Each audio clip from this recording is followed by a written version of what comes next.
This segment is brought to you by the Vancouver International Jazz Festival, kicking off summer in the city for 40 years.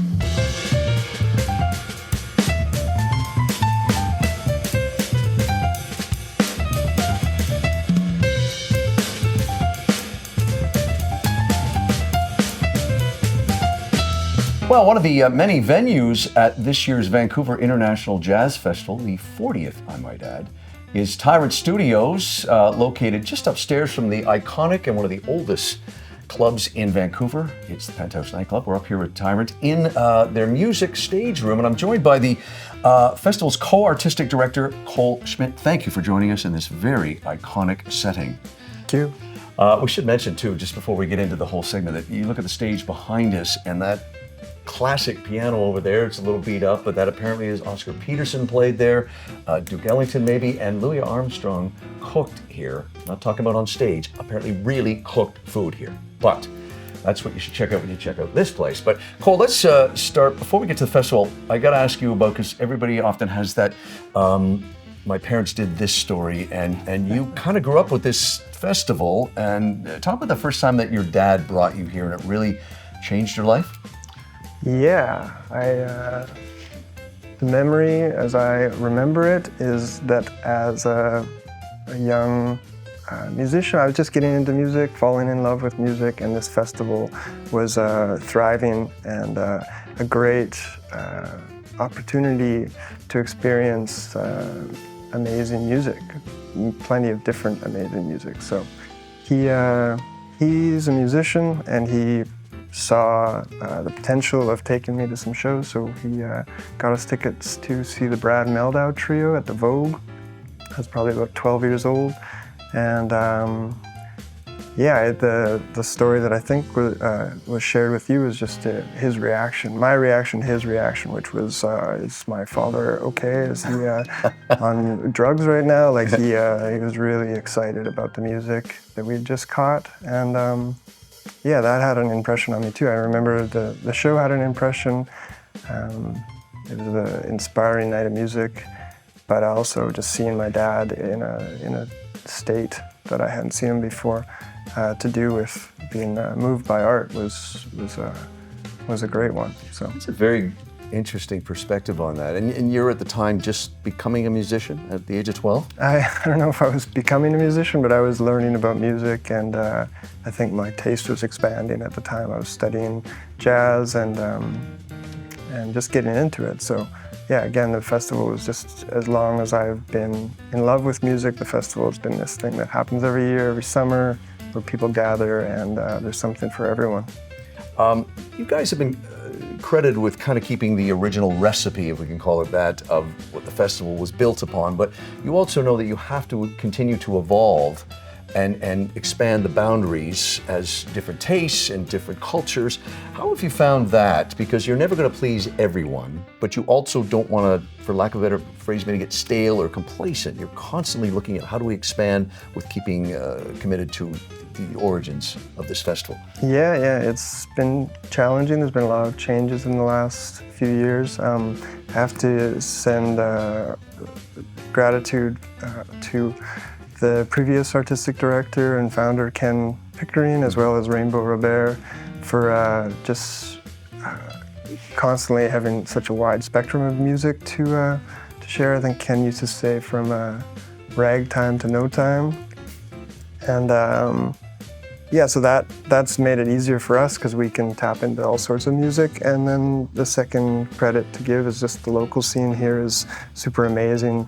There's plenty of music in this city to generate all year long, and so we are honored to be working with a super talented city full of musicians, and that helps. I said off the top, 40th anniversary for this summer festival, annual one. If there are people out there that may have not been to the festival and were seen across the country, if they're visiting or they're from here, how would you describe it to them? There's obviously a lot of venues, a lot of different music, but what would you recommend?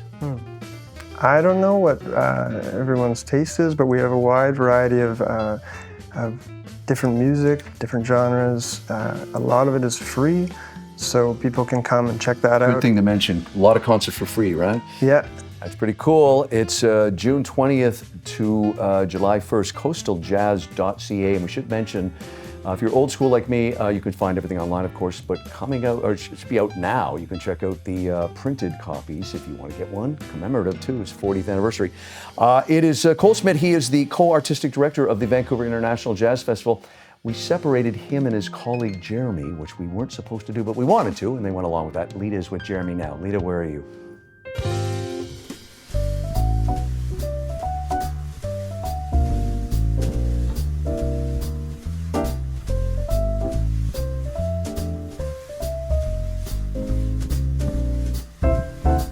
Well, Jim, I am with Jeremy Page. He is one of the co-artistic directors alongside Cole, and buddies, inseparable. It was hard to get you guys in separate seats today, but thank you for joining me. We're in the lounge, formerly known as the Gold Room at the Penthouse, and you have a long love story with the festival. In fact, starting out as a young music fan, volunteer, performing. Tell us a bit of your journey with the festival. I first became aware of it in the mid-90s, and from a perspective of being a musician. Friends opening me up to new music, and they go, oh, you gotta check out the jazz festival, and yeah, I was basically hooked since then.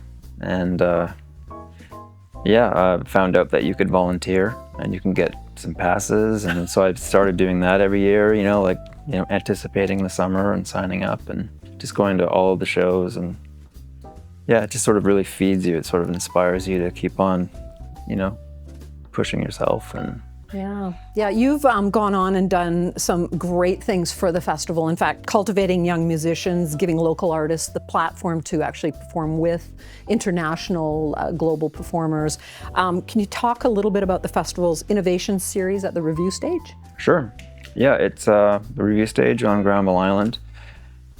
We sort of used to do shows at a venue called the Ironworks. I'm not sure if you're familiar with that, in Railtown.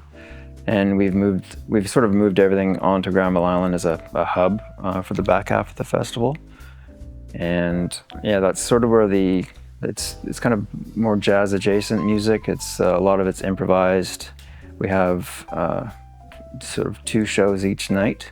The first show is sometimes we do like free collaborations, so people visiting, and we'll find some local people, and we'll just sort of curate that, throw them together, and they'll perform, make instant music. Yeah, that's exciting. Well, that leads me to talk about the unexpected collaborations that happen through Open Jams, like here at Tyrant Studios in particular. You've had some experience with that as well. Yeah, at Tyrant, it's more traditional jazz, so the jam format is oftentimes just calling a tune, and people come up and sort of solo over the tunes together. So it's improvised, but it's in the more traditional style. Well, you and Cole are doing a great job here and really opening up platforms for everybody involved, and so congratulations. Thank you. Yeah, it's great to be a part of it. Never thought I would find myself here. Well, you're there, you're in there, and you're doing a great job, so thanks. Thanks, Jeremy. Thank you. This segment was brought to you by the Vancouver International Jazz Festival, kicking off summer in the city for 40 years.